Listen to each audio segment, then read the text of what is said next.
네, 기술적 분석입니다. 다음 주 시장 대응 방법 한번 빠르게 살펴보겠습니다. 자, 먼저 10년물 국채 수익률부터 살펴볼게요. 자, 미국 국채 수익률 제가 저번 주 초에 영상 찍을 때 여기서 하락 추세가 이어져 나가면 이런 식으로 그렇게 되면 상당히 안정적인 단기 상승이 나올 것이다 라고 말씀을 드렸는데 어떻게 됐어요? 지금 지난주 월요일 이후로 이렇게 계속해서 상승하는 모습이 나오고 있어요. 그렇다 보니까 지금 시장 자체가 좀 불안하게 움직이죠. 뭐 어제 저 금요일 같은 기준으로 많이 좀 빠졌고 뭐 목요일은 또 오르고 이런 식으로 좀 이런 불안정한 흐름을 보이는 이유가 사실상 이 국채 수익률이 이런 식으로 상방으로 다시 향하는 모습이 나오기 때문에 시장이 안심하기가 어려운 거예요. 그러니까 안심하고 투자를 해야 되는데 국채는 또 이런 식으로 하방에서 올라가는 모습을 보여주다 보니까 이게 어디까지 갈 것인가에 대한 두려움들이 팽배해 있는 거죠. 그리고 또 이제 문제인 게 석유입니다. 그래서 지금 원유 가격 자체가 WTI 같은 경우에 지금 상방 추세가 죽지를 않고 있어요. 계속해서 추세를 살려서 움직이고 있고 볼린저 윗단을 따라서 이런 식으로 계속 올라가는 모습을 보이고 있기 때문에 이게 어느 정도 안정되기 전까지는 좀 쉽지 않은 흐름이 나올 것이다.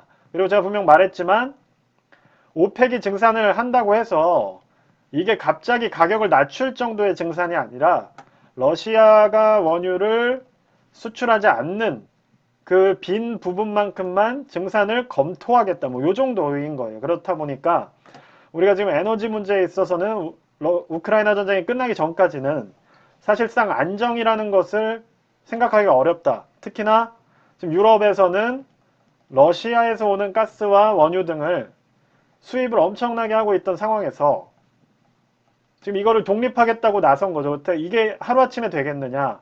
그러면은 뭐 러시아와의 거래를 지금 또 재개할 수도 없는 상황이고 결국에는 이 지지부진한 흐름이 이어지면 에너지를 둘러싼 가격 불안은 상당 기간 이어질 수밖에 없는 거예요. 전쟁이 끝나기 전까지는.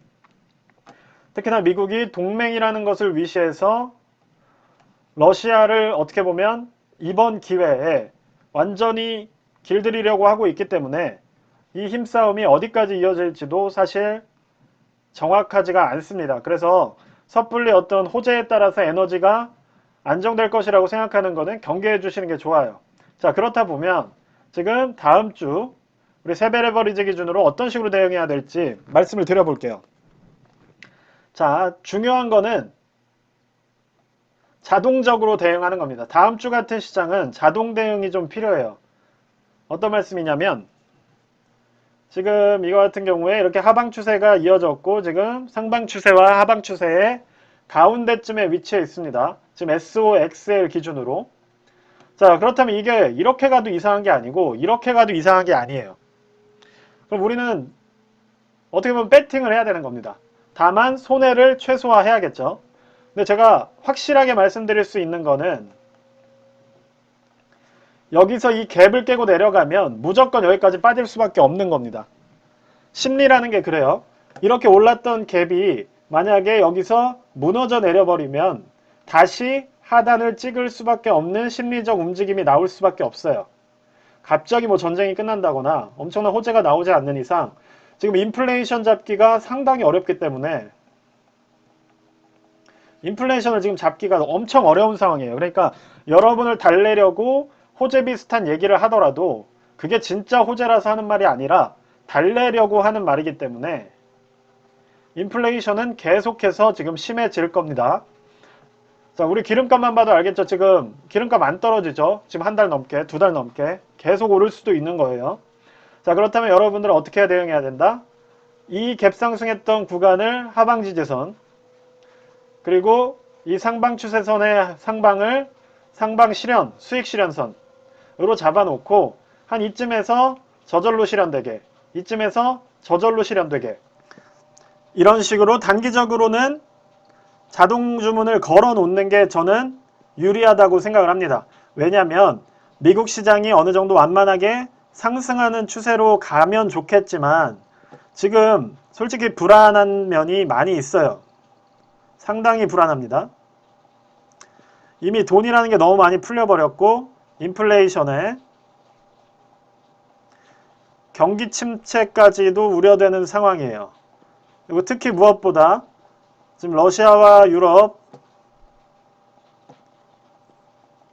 이 에너지 패권 전쟁에서 이제 날 추워지거나 더워지면 이런 에너지 문제들이 더 심해질 거란 말이죠. 그럼 이것을 어떻게 풀어내는가에 대한 불안감이 커질 수밖에 없는 겁니다. 이게 만약에 극단으로 가버리게 된다면 시장 자체가 완전히 한번 무너질 수도 있는 위험성이 있는 거예요. 그렇기 때문에 저는 단기 대응을 하라고 말씀을 드리고 있고, 아니면 완연한 상방 추세. 에너지 전쟁이 나면 어떤 주식이 오르겠어요? 에너지주가 오르겠죠. 뭐 이 얘기는 계속해서 드린 얘기였고, 자, 그래서 일단 다음 주에 투자자들이 해야 될 것은 하방 지지선을 추세, 그때 갭 상승이 떴던 저번 주에 그 갭 상승 구간을 하방으로 잡고 위쪽을 상방 추세선으로 잡아서 수익 실현을 자동적으로, 뭐 시장가로 해버리면 시장에 털릴 수가 있으니까 저 같은 경우는 LOC 정도로 주문을 넣어 놓고 대응하는 걸 추천을 합니다. 자, TQQQ 같은 경우도 비슷해요. 그래서 이런 식으로 상방 추세선이 있는 상황에서 자, 하방 추세선 역시 이렇게 존재를 하고 있습니다. 그리고 이 상황에서 지금 우리는 단기적인 상방 추세선을 뚫고 올라왔다고 제가 여러 번 말씀을 드렸죠. 근데 이 만약에 갭 상승 구간이 무너지면 다시 이 하방으로 갈 수밖에 없다.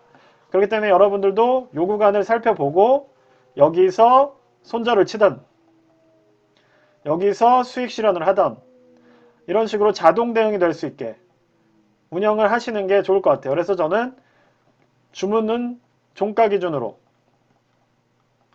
종가 기준으로 넣어서 그날 시장에 대응할 수 있게 이렇게 시장의 흐름에 따라서 움직이시는 걸 추천을 드리는 겁니다.